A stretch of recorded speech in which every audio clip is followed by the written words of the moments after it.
retrouver là à quelques mètres à l'extérieur Fabrice Jeannequin qui a réalisé d'ailleurs les reportages de cette émission qui nous présente cet ensemble entièrement rénové et qui raconte de manière accessible, interactive l'opération Dynamo. C'est à vous Fabrice. Oui, nous sommes à l'extérieur du Bastion 32 qui accueille désormais le nouveau musée Dunkerque 1940, Opération Dynamo.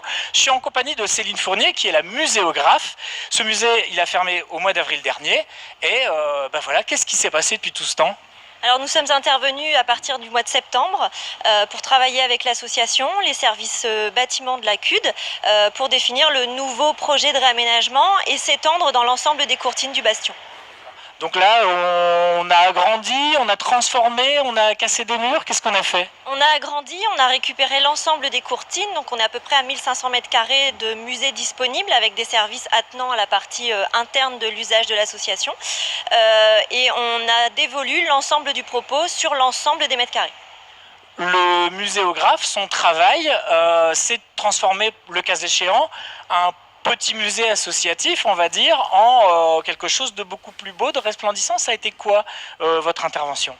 C'est surtout d'essayer de donner ou redonner de la cohérence de propos quand il y en a besoin, de valoriser aussi les collections. Donc pour valoriser, il faut souvent trier, épurer, pour vraiment les mettre à disposition du visiteur, et puis développer des outils de médiation qui permettent au grand public de découvrir l'histoire de l'opération Dynamo. Donc, mis à part effectivement une collection qui était déjà riche et qui va être mise en valeur, qu'est-ce qu'on va y voir de plus ? C'est-à-dire, c'est quoi cette scénographie ? Qu'est-ce qu'on change ?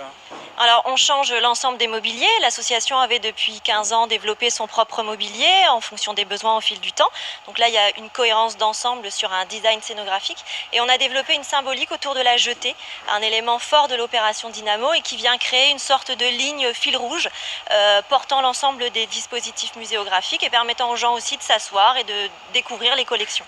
Ça n'a pas été trop difficile de choisir dans la grande collection de ce musée? Alors c'est pas mon job, là ça a été vraiment le travail de l'association avec l'agence De Croc qui était chargée de l'inventaire. Je pense que pour eux ça a été difficile. Aujourd'hui les dispositifs permettent une rotation des objets, donc dans 6 mois, dans 1 an, les vitrines pourraient trouver d'autres objets valorisés et du coup permettre de découvrir l'amplitude au fur et à mesure de la collection. Il y aura des expositions temporaires, des choses comme ça? Il y a un espace réservé pour des expositions temporaires, des conférences, donc l'association après pourra faire vivre le lieu pour le